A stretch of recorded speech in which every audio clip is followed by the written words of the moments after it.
नेताओं की सैलरी जो बढ़ गई 500%, 13 लाख 2.5 लाख से सीधे 13 लाख तक पहुंच गए। तो ये हालत है। खैर, लेकिन एक और बड़ी खबर है, तख्ता पलट की ओर पाकिस्तान बढ़ रहा है। शहबाज से ज्यादा असीम मुनीर को तरजीह दी जा रही है।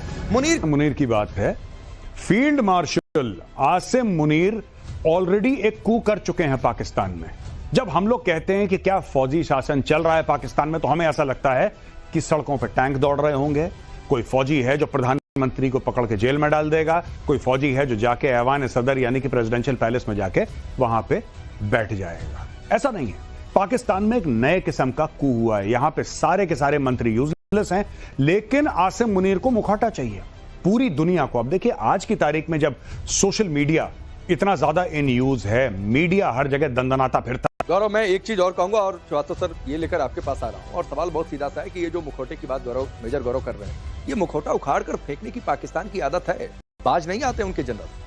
लेकिन हर वक्त एक चीज का समय होता है। अभी ये जो पॉज हुआ है ऑफ सिंदूर में, तो इसलिए मैं गौरव से एग्री करता हूं। ये समय वो लेके डेलीगेशन भेज रहे हैं, लोगों को बताने की कोशिश कर रहे हैं कि हम विक्टिम हुए हैं, हमें उन्होंने हमारे ऊपर अटैक किया, लेकिन हमने जीत लिया है। तो ये कहना चाहते हैं। तो अभी डिफेंस सिस्टम मांग रहा है अमेरिका। और जहां तक सर, मैं आज पहली बार आपसे डिसएग्री कर रहा हूं कि पाकिस्तान जो है ना, किसने कहा जीता नहीं है, एक्चुअली जीता है। जान बची थे लाखों पाए। भाई साहब, जान बच गई। 10 तारीख अगर पार हो जाती तो क्या होता, आप बता लीजिए। आप इस समय पाकिस्तान एक्चुअली जीता है, इसमें कोई शक नहीं है। जान बच गई, यही तो बहुत बड़ी जीत है भाई। बहुत बढ़िया। इससे बड़ी जीत क्या? आप एक बात बता दीजिए, आप और मैं लड़ रहे हैं। बहुत सीरियसली बात करते हो। मैं तो आप बता दीजिए, आपकी जान बचना ज्यादा जरूरी है या आपको लड़ाई लड़ना जरूरी है? क्योंकि मालूम है ये लड़ाई, मैं पाकिस्तान नहीं हूं। नहीं, आप हो ही नहीं सकते। आप इतने चौड़े होके क्यों बोल पा रहे हो? वहां पर वो सिर्फ जीत का डंका चल रहा है। किस बात की जीत? ठीक है, चलिए, डंके की बातचीन होती रहेगी। लेकिन एक और बड़ी खबर है, तिब्बतियों के धर्मगुरु ने चीन के राष्ट्रपति जिनपिंग से मुलाकात की है। दलाई लामा के बाद दूसरे बड़े बौद्ध भिक्षु पंचेन लामा ने यह मुलाकात की है। पंचेन लामा ने चीन की कम्युनिस्ट पार्टी के प्रति निष्ठा का संकल्प लिया है। ये एक और बड़ी खबर है। ग्यालत्सेन नोरबू अभी हैं 11वें पंचेन लामा।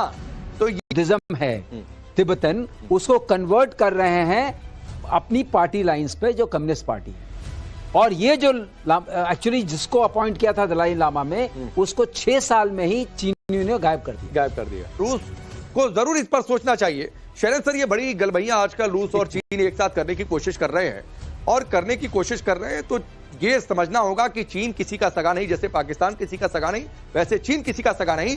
और इस दोस्ती के पीछे उसकी एक ही मंशा है, रशियन पहुंच तक, उसकी जो टेक्नोलॉजी है रूस की, वहां तक पहुंच बनाना, उनको चुराना, और फिर उसके बाद पूरे रूस की सुरक्षा के लिए खतरा। ज्यादा बड़ी बात यह होगी कि हमें चाइना को बड़े सीरियसली समझना चाहिए, देखना चाहिए, और उसके कंडक्ट को इवैल्यूएट करना चाहिए। चाइना ने आज तक किसी कंट्री के साथ कोई अगर अच्छाई करी है तो मुझे एक गिनवा दीजिए अभी हाथों हाथ। पहली बात। दूसरी बात और बड़ी बात, चाइना ने आज तक कभी किसी के साथ रिलेशन अच्छे बुरे रखे ही नहीं, सिर्फ रिलेशन रखे बिजनेस वाले, सिर्फ जहां से पैसा कमाया जा सके। उसकी जमीन को गिरवी रख लिया जाए, वहां पर इन्वेस्टमेंट करी जाए। वहां का आप देख लीजिए ना, यूएस का ही हाल है, उसने क्या कर दिया था, तब जाकर यूएस को समझ आया। आज आप देख रहे हैं पाकिस्तान उसके चुंगल में जितनी जमीन, ये ना वो बिल्कुल ईस्ट इंडिया कंपनी वाली बात है कि पहले आपका पोर्ट लेंगे, फिर वहां पर सड़क बनाएंगे। अटैक किया है गाजा में, हमास के ठिकानों पर अटैक हुआ है, रिहायशी इलाकों पर भी जबरदस्त प्रहार किया गया। और मुझे लगता है कि इजरायली डिफेंस फोर्स का यह प्लान है कि वहां पे सिर्फ मलबा नहीं है, गड्ढा होना चाहिए। कारण यह है कि जब तक हमास सरेंडर नहीं करेगा, तब तक आईडीएफ गाजा में हमास को ठोकता रहेगा। दोस्तों, 1-2 बातें हमें समझने की जरूरत है। ऐसा इजराइल क्यों कर रहा है? यह करार तोड़ा था हमास ने 2005 में, जब वहां पे चुनाव हुआ तो हमास इन पावर आ गया गाजा में, और फिर उसके बाद सारे के सारे जो इजरायली सेटलमेंट थे वहां से निकल गए। वहां पे इजरायली हुआ करते थे, वहां पे बसते थे, इजरायली सिविलियंस बसते थे। इजराइल ने $3 अरब खर्च करे और सबको निकाल दिया, सिर्फ इसलिए कि अमन चैन हो। लेकिन 7 अक्टूबर को करार तोड़ दिया। हमास ने दगा दिया, धोखा, और धोखा देने के बाद अब वो भुगत रहा है, और मार मार के पूरा आप देख सकते हैं कि गाजा को मलबा बना दिया इजराइल ने। ठीक है, एक और बड़ी खबर है। एशिया में नया वॉर फ्रंट खुलने के संकेत हैं। कंबोडिया थाईलैंड सीमा पर झड़प हुई है, एक कंबोडियाई सैनिक की जान चली गई है। जो लोग करवा रहे हैं, ये यूएस किसी का अपना नहीं, चाइना किसी का अपना नहीं, ये जितने आर्म्स ब्लॉक वाले लोग हैं, ये सब के सब इस तरह की अपॉर्चुनिटीज ढूंढते हैं, क्रिएट करते हैं, मेंटेन करते हैं। मैं तो ये भी कहूंगा इन सब के अंदर देखिए, आप इस समय बताइए कौन सा ऐसा कंट्री है वहां पर एक टेम्पल है, प्रिया विहीर टेम्पल, 9th सेंचुरी का हिंदू टेम्पल है जी। यूनेस्को ने उसको डिक्लेयर किया था कि ये टेम्पल जो है हेरिटेज है, हेरिटेज साइट है। और उसकी लड़ाई क्यों हो रही है? टेम्पल की लड़ाई क्यों हो रही है? क्योंकि टेम्पल एक क्लिफ पे है। क्लिफ पे होने पे आपको पता है टेरेन का बहुत बड़ा एडवांटेज, तो वो क्लिफ की लड़ाई है, वो क्लिफ की लड़ाई है। और इधर से लाओस दिखता है, इधर थाईलैंड है, इधर कंबोडिया है। तो कंबोडिया को उसको कई बार हुआ है, 1907 में फ्रेंच का भी अपना जो मैप बना था उसमें भी कंबोडिया के हिस्से में था, आईसीजे में भी कंबोडिया के हिस्से में था। हाँ। सब कुछ था। लेकिन अब मैं आता हूं शेरिन की बात पे। लेकिन एक को कंबोडिया को सपोर्ट करता है चाइना, और थाईलैंड एलाई है यूएस का, और दोनों के सामान बिक रहे हैं, दोनों के सामान मेंटेन किया जा रहा है। ये बड़ी बात है कि आप देखिए हथियारों का बिजनेस कैसे चलता है, ये हमारे दोनों मेहमानों ने अच्छे तरीके से आपको बताया। एक और बड़ी खबर, कोलंबिया में चुनाव प्रचार के दौरान हिंसा हुई है।